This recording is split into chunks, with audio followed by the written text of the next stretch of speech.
A big challenge for us this week, getting back into conference play. You never can control how the schedule plays out. You can't control everybody, but as we end up this year, we play the two top teams in the SEC East. And that rotates, so that just happens sometimes with scheduling. So obviously a huge challenge against an excellent football team. They're a play away really from being undefeated. Probably should be. Just one mental mistake after really dominating the game. They should be undefeated coming in here right now, and a top 25 team easily nationally. So great challenge for us. They got a lot of talent on the field. Mark does a good job. Have them believing that they can win football games.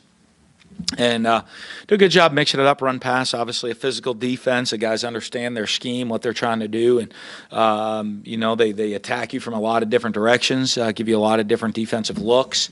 Offensively, spread the ball around and, have some real good running backs. So it'll be a big challenge for us.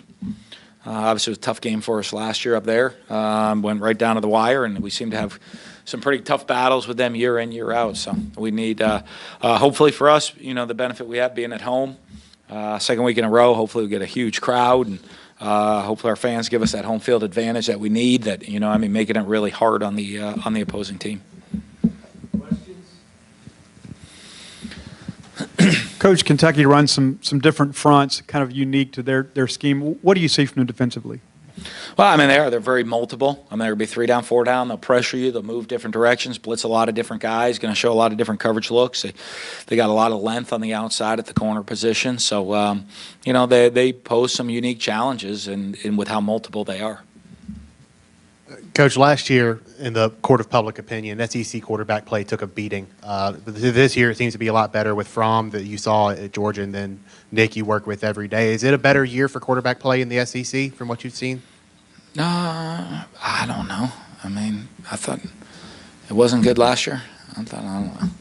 I tell you, when everybody looks at those things, I don't see everybody lining up to play all the teams in the SEC. So, non-conference-wise, with quarterbacks, defense, running backs, skill positions everywhere. So there's a lot of good players. I don't know one year to the next if it's how the quarterback play goes, good and bad as people want to judge it. I think there's some pretty darn good players in this league. So.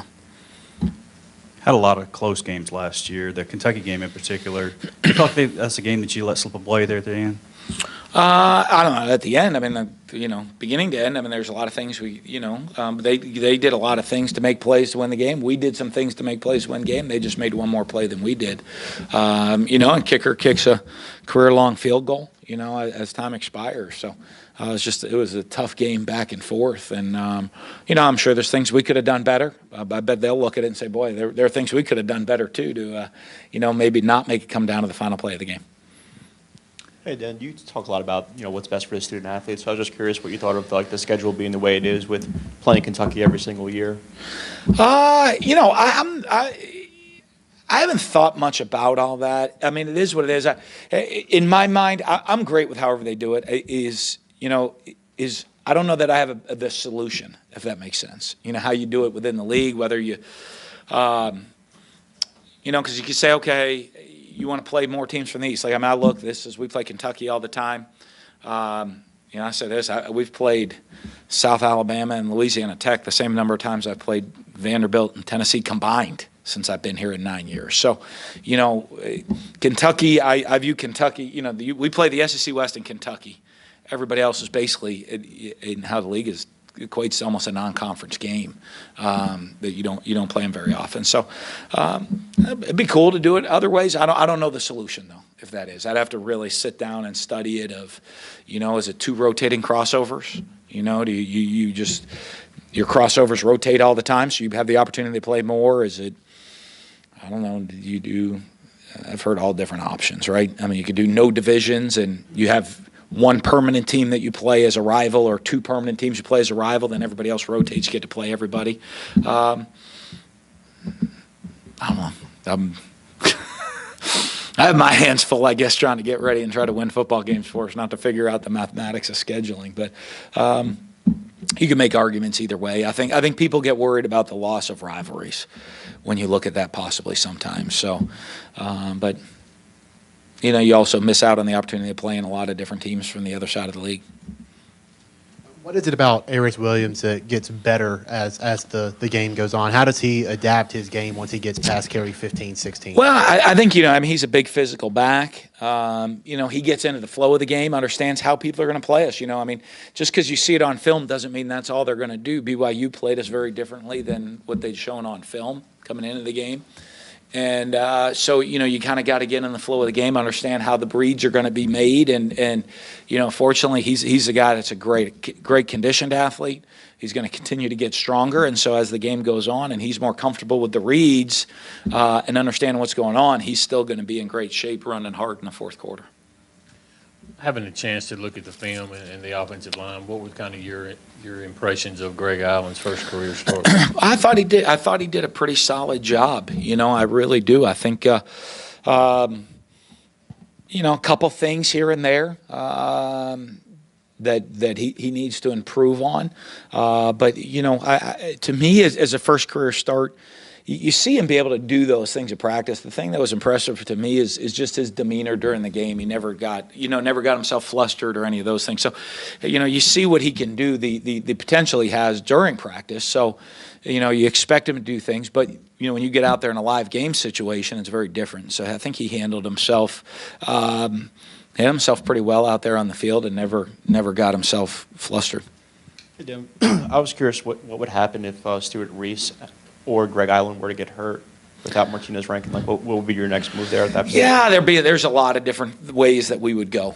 You have the potential of Evans Wilkerson going in to tackle. We could go Harrison Moon to center and Elton Jenkins out to tackle. We could go, Michael Story was not available for the last game, but you could go Michael Story to guard and move one of the guards out to tackle, depending on where we are in a game and what we're trying to get done. So it's there's not one answer. You're going to be moving pieces around. Probably not at this point. I definitely 100% if they ever NCAA did the, you talk about great, what's good for the student athlete. If they did you could play 4 games in redshirt, absolutely. That'd be the first move. He'd be competing to start right now with Greg. But not at this point, not with expecting Martinez back. He'd play 1 game and lose a whole year of eligibility, and that's not fair to the student athlete. So, for us, I don't want to sacrifice the future of a student athlete just for us to get through a game. I don't think that's right to do to the student athletes, and so hopefully the NCAA looks at that and understands that that's not right to do the student athlete and really takes action on what is the best interest of student athletes on that. The baseline numbers for Kentucky's quarterback, Stephen Johnson, are a lot better than they were from a year ago. What do you see in film from him that's better than the guy you faced last year? Well, I just think experience, you know what I mean? He's played now, understanding the offense, understanding the reads. He's a great athlete, can make plays with his feet, but also the maturity of knowing when not to, when to make plays with the arm. I think, younger guys, sometimes they make plays with their feet first and then they learn how to throw second, and you see he's finding that balance of how to do it and understanding what they're trying to accomplish. Dedrick's been pretty consistent, at least statistically this year. It seems like he gets 2 or 3 catches a game, 30 yards or so a game and things. What have you seen from him this year? Well, he's done a good job. He's grown a lot. He's been able to play multiple positions for us, which helps, and he has that depth. I know he had 2 drops on Saturday, which is kind of uncharacteristic of him. But I think he's done a good job of being a good route runner, catches the ball well. And then, I think he's done a real good job of after the catch, a little make you miss and getting some extra yardage after the catch, and one of our better guys of doing that this season. It was a scary moment for Darrell Williams last year against Kentucky. What's it like as a head coach when your player goes down, and what have you seen from him since he came back? Well, he's grown a lot. Obviously, you worry about the individual that's there, in those situations, making sure that, especially in that, when it looks like it's a significant injury, a little different sometimes if it's an ankle sprain or one of those things. It's something that something that could be more serious. One of the first things you want to do is make sure, just find out what the doctors think, where it's at. You don't want to guess. You want to make sure the family's well informed. I know with Daryl last year, we tried to, I think we had John Clark had gotten in touch with his family before he even left the field, his mom, just so that there was contact and they could know where it's probably much scarier even for the family than it is for the coaches. But it's always hard because you watch guys put in work. These guys, you treat them like they're part of your family. They are here. They're all part of our family. And so when you see one of them get hurt, you're obviously really concerned. But it's great that he's come back and he really worked hard into becoming a starter, and he's done a good job of that this year.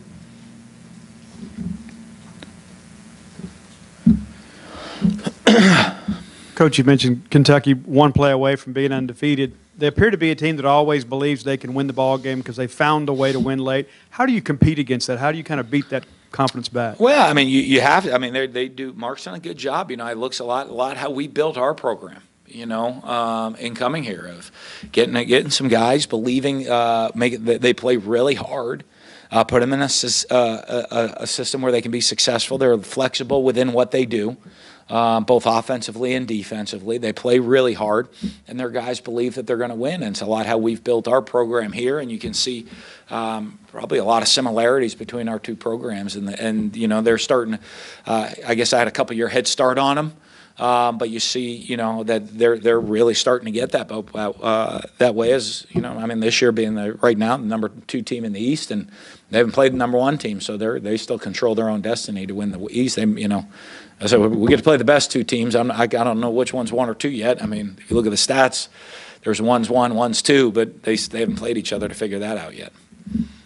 Was there more of a conscious effort going into that game to get Keith Mixon more involved in the offense, or was that just what the defense Last was game? giving? No, I think just what they were giving us, and I thought Fitz just made some good decisions, and I think that's part of it right there. I think it's they were giving us that, hadn't taken advantage of it, but Fitz didn't try to force the ball either. He did a nice job managing, and a couple of his throws, a bunch of the throws were short, quick throws to him. But that's Fitz not trying to force it down the field. They just going to say, hey, he's not going to take the quick short throw, so don't cover that guy, and he managed the game well.